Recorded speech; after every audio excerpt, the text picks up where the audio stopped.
বজাৰ মূল্যতকৈ আমি যথেষ্টখিনি কমত দি পাওঁ যিহেতু আমি অথৰাইজ ডিলাৰ আমি লৈছোঁ। এইটো এটা মেচিন আপোনাক দেখাইছোঁ, ফৰেষ্টক 7 HP এইটো এটা মেচিন। ট্ৰেক্টৰখনে পাৱাৰ টিলাৰতকৈ আপোনাৰ বেছি ধুনীয়া কাম কৰিব। এইখন আছে 42 ইঞ্চি আপোনাৰ দেখিছে। আমাৰ কৃষক ৰাইজসকলৰ যিখিনি যন্ত্ৰ পাতি লাগে, কৃষি সঁজুলি লাগে, অৰ্থাৎ মেচিনেৰী লাগে, এই গোটেইখিনি বস্তু আমি ইয়াত উপলব্ধ কৰিছোঁ। এই মেচিনটোৰ জৰিয়তে কৃষকসকলে খেতিপথাৰত ব্যৱহাৰ কৰাৰ উপৰিও ঘৰত কিছুমান কামত লগাব পাৰিব। নমস্কাৰ কৃষক বন্ধুসকল, মই দেৱজিৎ চাংমাই। আমি চিৰিপানী গাঁও পঞ্চায়তৰ ফ্ৰণ্টত ৰাষ্ট্ৰীয় ঘাইপথৰ কিনাৰত কৃষক ৰাইজসকলৰ সুবিধাৰ্থে এখনি মেচিনেৰী শ্ব'ৰুম দোকান ইয়াত উদ্বোধন কৰিলোঁ। আৰু এই মেচিনেৰী শ্ব'ৰুম দোকানখনত আমাৰ কৃষক ৰাইজসকলৰ যিখিনি যন্ত্ৰ পাতি লাগে, কৃষি সঁজুলি লাগে, অৰ্থাৎ মেচিনেৰী লাগে, এই গোটেইখিনি বস্তু আমি ইয়াত উপলব্ধ কৰিছোঁ। মই যিহেতু এজন কৃষক হিচাপে গম পালোঁ যে কৃষি পথাৰত খেতি বাতি কৰিবৰ কাৰণে আমাক বহুতো মেচিনেৰী সামগ্ৰীৰ প্ৰয়োজন আছে।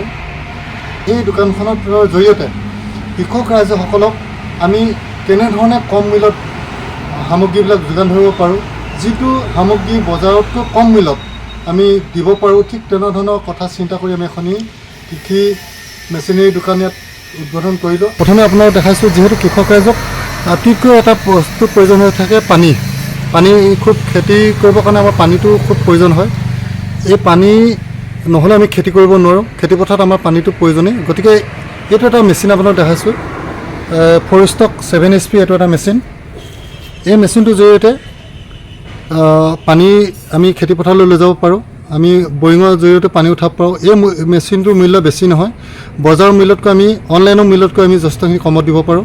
আৰু ইয়াৰ লগতে সমান্তৰালভাৱে দেখাইছোঁ এখন সৰু ট্ৰেক্টৰ।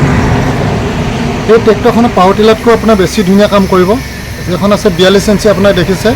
ইয়াত আছে 32 চিটা ফাল আছে, দুফালে লাগিব। এই ট্ৰেক্টৰখনৰ মূল্য বজাৰ মূল্যতকৈ আমি যথেষ্টখিনি কমত দি পাওঁ যিহেতু আমি অথৰাইজ ডিলাৰ আমি লৈছোঁ। এই ডিলাৰৰ জৰিয়তে কৃষক ৰাইজসকলে আমাৰ ইয়াৰ পৰা পোনপটীয়াভাৱে বস্তুবিলাক ল'ব পাৰিব আৰু খুব বজাৰতকৈ কম মূল্যত পাব। আমি এইটো ৰাখিছোঁ আমাৰ ছেকশ্যন পাইপ, আৰু এইখিনি ৰাখিছোঁ আমি ডেলিভাৰী পাইপ।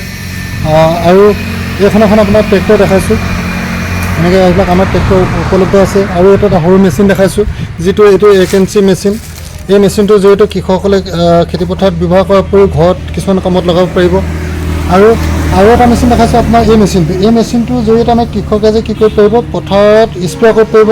লগতে তেওঁলোকে কৃষি যন্ত্ৰ পাতি যেনেকৈ পাৱাৰ টিলাৰ, ট্ৰেক্টৰ আদি বা অন্যান্য গাড়ী চাড়ী ধোৱাত চফা কৰাত এইটো ব্যৱহাৰ কৰিব পাৰিব।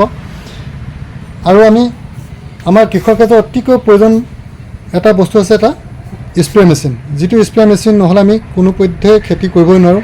আমি দেখিছোঁ বিভিন্ন ব্ৰেণ্ডৰ স্প্ৰে ৰাখি থৈছোঁ, কোম্পানী একেটাই, কিন্তু ইয়াৰ হেৰিবিলাক বেলেগ বেলেগ আমি ৰাখি থৈছোঁ।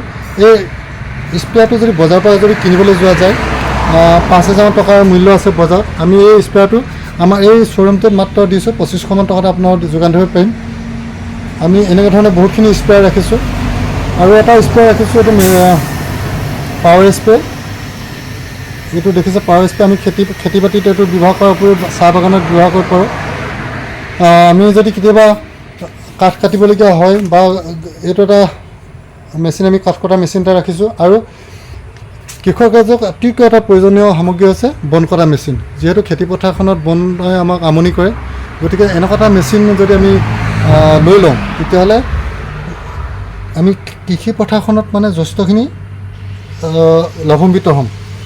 সেইকাৰণে লাভান্বিত হ'ম। এজন মানুহৰ হাজিৰা লগাব গ'লে যথেষ্টখিনি পইচা খৰচ হয়, কিন্তু 1 লিটাৰ পেট্ৰল আপুনি খৰচ কৰিলে যথেষ্টখিনি আমি কাম কৰিব পাৰোঁ আৰু কৃষি পথাৰখনত বন পাতবিলাক নিয়ন্ত্ৰণ কৰিব পাৰোঁ। আমি এইটো ৰাখিছোঁ মালচিং পেপাৰ। আমাৰ এতিয়া যিহেতু ভোট জলকীয়া খেতি আগন্তুক আহি আছে, ভোট জলকীয়া খেতিত আমাৰ মালচিং পেপাৰ ব্যৱহাৰ হয়। আমি দুটা কোৱালিটিৰ মালচিং পেপাৰ ৰাখিছোঁ। এইটো দেখিছোঁ সৰু এটা মালচিং পেপাৰ, আৰু এইটো অলপ ডাঙৰ মালচিং পেপাৰ। এনেদৰে মালচিং পেপাৰ ৰাখিছোঁ। এইখিনি আমি গোটেই মেচিনবিলাক এনেকৈ ধৰণে ষ্টক ৰাখিছোঁ। আৰু আমি মেচিনখিনি ৰখাৰ উপৰিও কিছুমান সামগ্ৰী আমি ৰাখিছোঁ, যেনেকৈ